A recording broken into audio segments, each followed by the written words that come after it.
नमस्कार दोस्तों, mains answer writing session में आपका हार्दिक स्वागत है। तो आज बड़ा ही इंपॉर्टेंट सवाल है और ऐसा सवाल है जो कि यूपीएससी में पास में भी आ चुका है और फ्यूचर में भी आएगा, क्योंकि ये मुद्दा बहुत ही ज्वलंत मुद्दा है। तो सवाल है, identify the major causes of desertification and their impact on agriculture and social setting of India. Also discuss the measures that can be taken to combat desertification. तो इससे पहले आप सवाल स्टार्ट करें, मेरा आपसे निवेदन है सवाल को ध्यान से पढ़ें। लंबा सवाल है तो इसको ब्रेक करें। कितने पार्ट्स आप सवाल में आइडेंटिफाई कर पा रहे हैं वो देखिए और कोशिश कीजिए। 15 मार्कर है तो सारे पार्ट्स को एड्रेस करना है और इसी प्रकार से करना है कि आप सारे पार्ट्स को एड्रेस करके फुल मार्क्स ला पा रहे हैं। फुल मार्क्स यानी मैक्सिमम मार्क्स जो एग्जामिनर के हाथ में है, जो दे सकता है आपको वो दे रहा है। आंसर में डायग्राम भी होना चाहिए। तो उम्मीद करता हूं आप सवाल समझ गए हैं और अब एक अच्छा आंसर लिखने की तरफ मूव करने वाले हैं। इंट्रोडक्शन, कंक्लूजन सभी कुछ आपको डालना है। तो चलिए, फैक्ट्स, मेक श्योर आप फैक्ट्स भी डाल रहे हैं। तो चलिए इसके साथ स्टार्ट करते हैं। 10 मिनट आपके हो रहे हैं शुरू।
तो दोस्तों उम्मीद करता हूं आप लोगों ने आंसर लिखा है। तो देखिए सबसे पहले जैसा मैंने कहा, कोई भी सवाल पढ़ते हैं तो उसमें पार्ट्स आइडेंटिफाई करें कि इस सवाल में कितने पार्ट्स हैं और आपको सभी को एड्रेस करना है। तो देखिए पहला पार्ट क्या है जो मैंने यहाँ पे ऑलरेडी सर्कल करके रखा है। आपसे पूछा जा रहा है क्या कॉजेज हैं डेजर्टिफिकेशन के।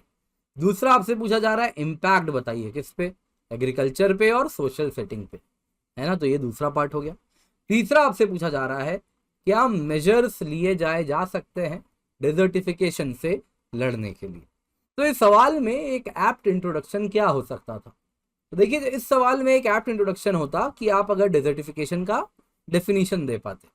तो यहाँ पे यूएनसीसीडी जैसी संस्था है, UN convention to combat desertification, आप उसका डेफिनेशन दे सकते हैं। As per UNCCD, desertification is not the natural expansion of existing deserts but the degradation of land in arid, semi arid and dry sub humid area. It is a gradual process of soil productivity loss and the thinning out of vegetative cover because of human activities and climatic variations such as prolonged drought and floods. तो ये एक introduction हो सकता था जिसका आप इस्तेमाल कर सकते थे। इसके सिवा देखिए एक मैंने आपको कटिंग ऑलरेडी डाल दिया है यहाँ पे। तो ये फैक्टॉइड है जो कि आप अपने आंसर में गिराएंगे। फैक्ट्स को आपको अलग अलग जगह पे स्प्रेड आउट करना है। ये पूरी की पूरी आपके लिए फैक्ट शीट है और यही मैप है जो कि आप क्या करेंगे, सिंप्लीफाइड तरीके का बनाएंगे और इस्तेमाल कर लेंगे। ठीक है, तो ये मैप आपको यूज करना है। तो ये टोटल फैक्ट्स है। यहाँ से देखिए अब इन सारे फैक्ट्स को, इस डायग्राम को मैं कैसे यूज करता हूँ अपने आंसर में। इंट्रोडक्शन जब मैंने लिख दिया तो मैं किस पे आऊंगा, मैं सीधा सीधा आ जाता हूँ चलिए कॉजेज पे।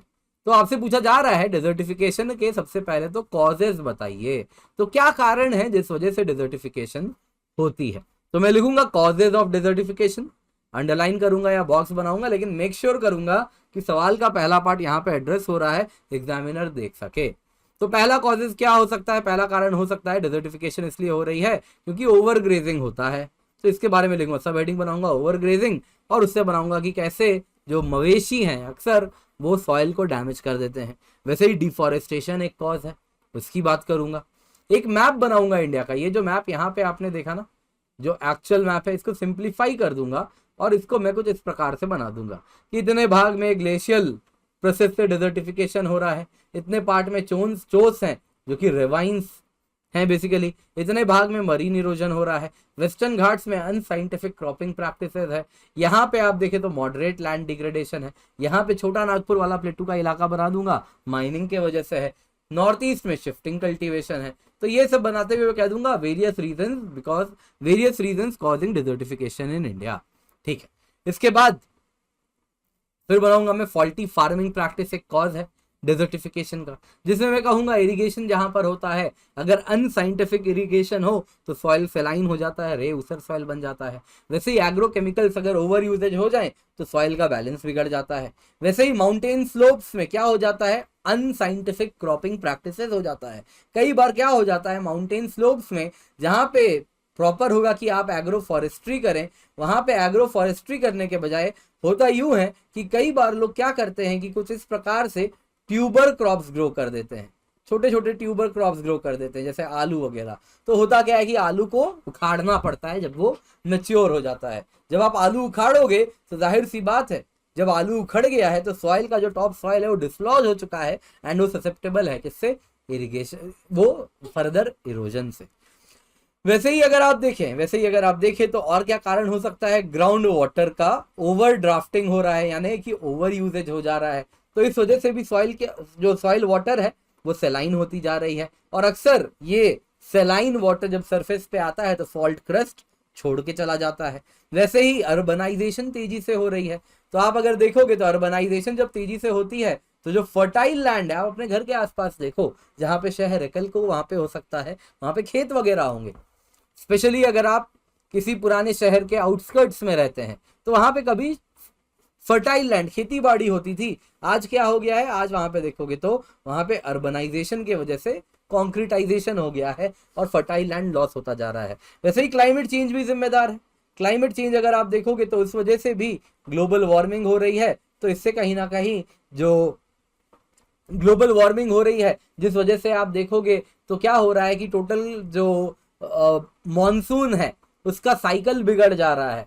जिस वजह से क्या हो जा रहा है, ऐसा साइंटिफिक रिसर्च कहती है कि मॉनसून की अगर हम बात करें तो कहीं ना कहीं जो ड्यूरेशन ऑफ मॉनसून है वो क्या हो जा रहा है कि वो शॉर्ट हो जा रहा है, और जो इंटेंसिटी ऑफ मॉनसून है वो बढ़ जा रहा है आईपीसीसी की वजह से। तो इस वजह से अगर तेज बारिश, बहुत झमाझम बारिश थोड़े से समय में हो जाए तो इससे होता यूं है कि जो सॉइल है उसको सबसे ज्यादा डैमेज होता है। हम चाहते हैं हल्की बारिश लंबे देर तक होती रहे तो ज्यादा से ज्यादा वाटर ग्राउंड वाटर में एब्जॉर्ब होगा, अदरवाइज टॉप सॉइल बह जाएगा। तो कुछ वैसा हो रहा है। वैसे ही माइनिंग और ड्रिलिंग है, उससे भी आप देखोगे तो सॉइल को नुकसान हो रहा है। वैसे ही अगर हम डिजर्टिफिकेशन देखें तो एक आप डायग्राम बना सकते हो कि कैसे डिजर्टिफिकेशन का एक विशियस साइकिल बना हुआ है। डिजर्टिफिकेशन होती है तो इससे कार्बन सिक्वेस्ट्रेशन रिड्यूस हो रहा है, जिससे climate change and global warming हो रही है, जिस वजह से एक्सट्रीम वेदर इवेंट्स हो रहे हैं, फ्लड्स, ड्रॉट, स्टॉर्म्स, जिस वजह से फर्दर डेजर्टिफिकेशन हो जा रही है। तो ये क्या है, एक विशियस साइकिल है डेजर्टिफिकेशन का, आप ये एक ड्रॉ कर सकते हो। इसके सिवा सॉइल पोल्यूशन की बात करोगे कि कैसे सॉइल पोल्यूशन हो रही है, तो वेस्ट डंपिंग हो रही है, लैंडफिल ओवरफिल हो जा रहा है और उससे वजह से भी टॉप सॉइल डैमेज हो जा रहा है। जब लैंडफिल करते हो तो उसमें क्या होता है कि जैसे हो सकता है आपने दिल्ली के आसपास मुनीरका वगैरह में आप रहे हो तो आपने देखा होगा कि ऊंचे ऊंचे पहाड़ हैं कचरे के। तो जब बारिश का मौसम होता है तो जो उस लैंडफिल में जो वाटर में डिजोल्व हो सकता है वो डिजोल्व होके ग्राउंड वाटर में चला जाता है, सॉइल पोल्यूट कर देता है, सॉइल को टॉक्सिक बना देता है। कई बार केमिकल्स होते हैं जो लीच करके सॉइल में चले जाते हैं। वैसे ही फ्लड, ड्रॉट, डस्ट स्टॉर्म भी क्या है, नेचुरल डिजास्टर है, जिस वजह से भी डेजर्टिफिकेशन होती है। तो ये आप एक बना सकते थे कि क्या कैसे इरोजन होता है। नॉर्मल जमीन है तो इसमें जब बूंदे गिरती हैं तो इस वजह से होता है स्प्लैश इरोजन। बेसिकली क्या हुआ, बूंदे जब मिट्टी पे गिरी तो जो टॉप सॉइल है वो लूजन अप हो गया, है ना, लूजन अप हो गया। उसके बाद जब टॉप सॉइल लूज हो जाता है, उसके बाद जब ज्यादा बारिश होगी तो ऊपर की पूरी शीट आप देखोगे इस प्रकार से धुल के निकल जाएगी, इसको कहते हैं शीट इरोजन। और इसके बाद फर्दर जब शीट इरोजन होगा तो पहाड़ में या स्लोप्स में इस प्रकार से गलीज बन जाएंगी और आपको बैडलैंड टोपोग्राफी बनती हुई दिखेगी, रिल्स एंड गलीज बन जाएंगी। तो अब आते हैं सवाल पर। पहला पार्ट हमने एड्रेस कर दिया। पहला पार्ट क्या था, कॉजेस बताइए। दूसरा बताइए इम्पैक्ट क्या है एग्रीकल्चर एंड सोशल सेटिंग पर। तो आइए अब हम देखते हैं सेकेंड पार्ट, वो क्या है, इम्पैक्ट। क्या इम्पैक्ट हो रहा है अलग अलग एस्पेक्ट्स पे। तो थ्रेड्स ऑफ डिजर्टिफिकेशन क्या है एग्रीकल्चर को। तो सबसे पहले प्रोडक्शन का लॉस हो रहा है, नेट कल्टीवेबल एरिया जहां खेती हो सकती है वो डिक्लाइन कर रहा है। तो अब कोई भी आपका आंसर अगर डेटा के साथ है तो ज्यादा मार्क्स मिलते हैं। तो मॉडर्न डेटा 2001 से 2009 बोलता है कि जो फॉरेस्ट कवर है वो आप देखो कैसे डिक्लाइन कर रहा है। वैसे ही आप बोलोगे कि जो क्रॉपलैंड वाले इलाके हैं वो क्या हो रहे हैं, खेती बाड़ी वाली जमीन कम होती जा रही है। ग्रासलैंड्स अगर आप देखोगे वो कहीं इंक्रीज कर रहे हैं। वैसे ही एफएओ क्या कहता है, उसका कहना है कि 2/3 ऑफ एरेबल लैंड अफ्रीका में 2030 तक लूज हो जाएगा। वैसे ही जो ईल्ड है वो प्लेटू कर रही है, लैंड क्या कर रही है, अपने essential nutrients, water levels lose करती जा रही है। वैसे ही अगर आप देखो तो आप देखोगे तो कहीं ना कहीं हम इस प्रकार से भी देख सकते हैं कि इरिगेशन के वजह से अगर हम सोशियो कल्चरल इंपैक्ट देखें, क्योंकि सेकंड पार्ट आपका सवाल का क्या पूछ रहा है, एग्रीकल्चर के बाद आपसे पूछ रहा है यहाँ पे कि भाई सोशल सेटिंग ऑफ इंडिया पे क्या इंपैक्ट है। तो सोशल इंपैक्ट क्या होगा डेजर्टिफिकेशन का, तो उस पार्ट को भी एड्रेस करेंगे। तो सोशियो कल्चरल इंपैक्ट क्या है, तो वो देखें तो सबसे पहले इरिगेशन अगर नहीं रहेगा तो जो वर्स्ट इफेक्टेड कौन होगी, वो होगी विमेन। क्यों, दूर दूर तक विमेन जाती है, क्या करती है, पानी फेच करने, तो उनकी समस्या और भी ज्यादा बढ़ेगी। इरिगेशन नहीं है ना। सोशियो कल्चरल इंपैक्ट क्या, डेजर्टिफिकेशन हो रही है एंड जो वाटर बॉडीज हैं वो लूज करते जा रहे हैं, तो पानी फेच करने के लिए दूर जाना पड़ रहा है। वैसे ही आप अगर देखोगे तो food crop versus course crop, तो जो कोर्स ग्रेन्स हैं, ज्वार, बाजरा, ये सब क्या है, ये सब उन सॉइल में ग्रो किया जाता है जहां पे डिजर्टिफिकेशन हो रही है, जो कि क्या है, बहुत अच्छे सॉइल नहीं है। तो जाहिर सी बात है उन इलाकों में जहां पे कोर्स क्रॉप उगाया जाता है वो क्या हो जाएगा, वो फर्दर डिक्लाइन करने लगेगा ना। कोर्स क्रॉप की इस्तेमाल अब कम होने लगेगा, क्योंकि आप अगर देखोगे तो ये रेजिस्टेंट क्रॉप्स होते हैं, तो उन्हीं को डिजर्टिफिकेशन वाले इलाकों में उगाया जाता है। तो जब और डिजर्टिफिकेशन होगी तो वो और खराब हो जाएंगे और कोर्स क्रॉप का प्रोडक्शन और भी कम हो जाएगा। तो इस वजह से पल्सेस, कोर्स ग्रेन्स, इनका प्रोडक्शन डिक्लाइन कर जाएगा। सोशल इंपैक्ट की बात करें तो स्मॉल एंड मार्जिनल फार्मर्स का क्या, एग्रीकल्चर की बात कर रहे हैं रादर, तो स्मॉल एंड मार्जिनल फार्मर्स, उन पे सबसे ज्यादा प्रभाव होगा डेजर्टिफिकेशन का, क्योंकि वो जो खेत हैं, उनके पास जो खेत हैं, उनके पास कहीं से भी इरिगेशन का एक्सेस नहीं है और वो मॉनसून पर निर्भर करते हैं। तो जो स्मॉल एंड मार्जिनल फार्मर हैं, जब डेजर्टिफिकेशन होगा तो वो अपने सॉइल को जो डैमेज हो रहा है उससे बचा नहीं पाएंगे, वो ज्यादा ससेप्टेबल होंगे। वैसे ही डेजर्टिफिकेशन होगा तो जो अलाइड सेक्टर है, जैसे पैस्चर लैंड, जो लाइव स्टॉक है, उसको क्या चाहिए, जानवर पशुपालन कर रहे हैं तो पैस्चर लैंड चाहिए, तो वो पैस्चर लैंड भी डिक्लाइन कर जाएगा। तो ये सब क्या हुआ दोस्तों, ये सब अगर आप देखें तो एग्रीकल्चर को थ्रेट है। थोड़ा सोशल भी डाल दिया है, लेकिन ये प्राइमरीली एग्रीकल्चर को थ्रेट है। अब देखते हैं सोशल इम्प्लीकेशन। सोशल इम्प्लीकेशन अगर आप देखें तो दूसरा हम देखेंगे न्यूट्रिशन। पहला देखते हैं न्यूट्रिशन पर क्या प्रभाव है। तो न्यूट्रिशन पर अगर आप देखें तो पल्सेस, ये सब क्या है, डेजर्टिफिकेशन वाले सॉइल में उगाया जाता है जहां पे ऑलरेडी स्ट्रेस फैक्टर ज्यादा है। तो जाहिर सी बात है, जब फर्दर बढ़ा दोगे तो पल्सेस भी यहाँ पर उगने कम हो जाएंगे। तो कहीं ना कहीं प्रोटीन की एकमात्र नीड है, भारत में वेजिटेरियन पॉपुलेशन इतनी ज्यादा है जो पल्सेस पर निर्भर करती है, तो प्रोटीन एनर्जी मैल न्यूट्रिशन बढ़ेगा। वैसे ही आप देखोगे कोर्स ग्रेन्स की बात करें तो उनमें भी घटौती दिखेगी, तो हिडन हंगर बढ़ेगा। वैसे ही हम देखें सोशल इंप्लीकेशंस में rich poor farmer divide further बढ़ जाएगा, क्योंकि पुअर फार्मर्स वो क्या कर पाएंगे, अपने सॉइल को फर्दर वेगरीज ऑफ मॉनसून से बचा नहीं पाएंगे और फर्दर डिग्रेड होता जाएगा। इसके सिवा डेजर्टिफिकेशन बढ़ेगी तो डस्ट स्टॉर्म्स बढ़ेंगे, तो रेस्पिरेटरी इलनेसेस बढ़ते हुए आपको दिखेंगे। वैसे ही माइग्रेशन होगा, ड्राईलैंड एरियाज में जो लोग हैं वो अर्बन एरियाज की तरफ मूव करने लगेंगे, तो स्लम्स की तरफ मूव करेंगे। साथ ही साथ पुअर लिविंग कंडीशंस में एक्सपोज होंगे तो इन्फेक्शियस डिजीज भी बढ़ेगा। वाटर स्कैर्सिटी का भी समस्या होगी जेंडर पे, जो कि विमेन स्ट्रगल करेंगी। तो ये क्या हुआ, दूसरा पार्ट ऑफ क्वेश्चन को, दोनों एस्पेक्ट्स को मैंने एड्रेस कर दिया इस प्रकार से आप देख रहे हैं यहाँ पे। तो एग्रीकल्चर को क्या प्रभाव होगा डेजर्टिफिकेशन का बता दिया, सोशल सेटिंग पे क्या प्रभाव है बता दिया। अब सीधा आ जाते हैं तीसरा पार्ट, क्या मेजर्स लिए जा सकते हैं डेजर्टिफिकेशन से बचने के लिए। तो देखिए मेथड्स टू कॉम्बैट डेजर्टिफिकेशन, तो ग्लोबल पार्टनरशिप लेवल पे क्या कर सकते हैं, यूएनसीसीडी है, एक लीगली बाइंडिंग इंटरनेशनल एग्रीमेंट है जिसके अंदर न्यू दिल्ली डिक्लेरेशन है, यूएन एसडीजी 15 है, बॉर्न चैलेंज है। तो ये सब आप एक एक लाइन लिख सकते हैं इनके बारे में। इसके बाद नेशनल लेवल पे हम क्या कर रहे हैं, भारत सरकार क्या कर रही है, सॉइल हेल्थ कार्ड स्कीम लाई है, सॉइल हेल्थ मैनेजमेंट स्कीम है, पीएम कृषि सिंचाई योजना में इंटीग्रेटेड वाटरशेड मैनेजमेंट प्रोग्राम है, डेजर्ट डेवलपमेंट प्रोग्राम है, national mission on green India है जिसके अंतर्गत ग्रीन वॉल बनाया जा रहा है। तो ये सारी चीजें तो हम कर ही रहे हैं। Desertification and land degradation Atlas है इसरो के द्वारा जो बनाया गया है, इसकी बात भी आप करेंगे।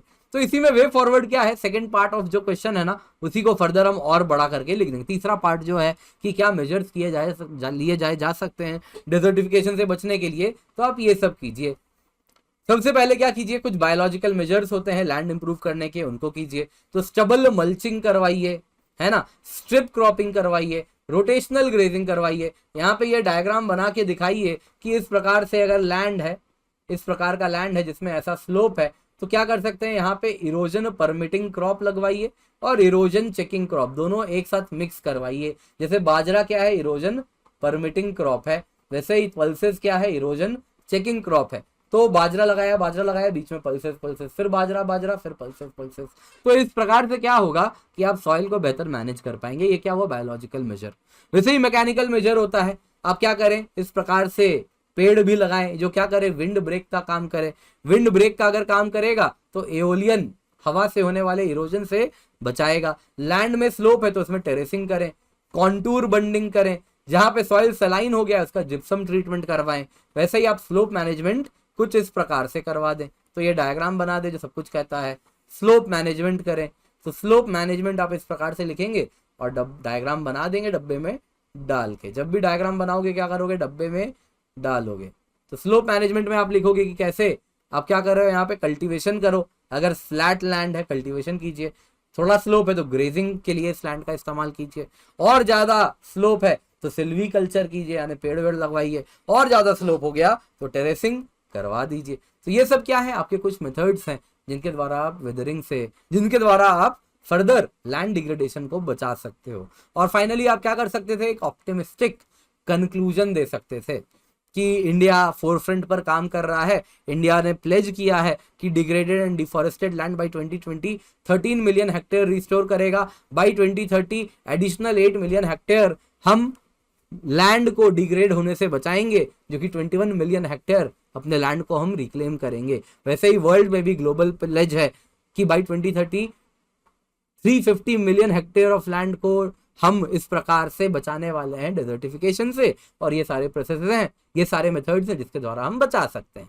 तो इस प्रकार से आप ऑप्टिमिस्टिक कंक्लूजन लिखते और एक बढ़िया सा आंसर लिख सकते थे।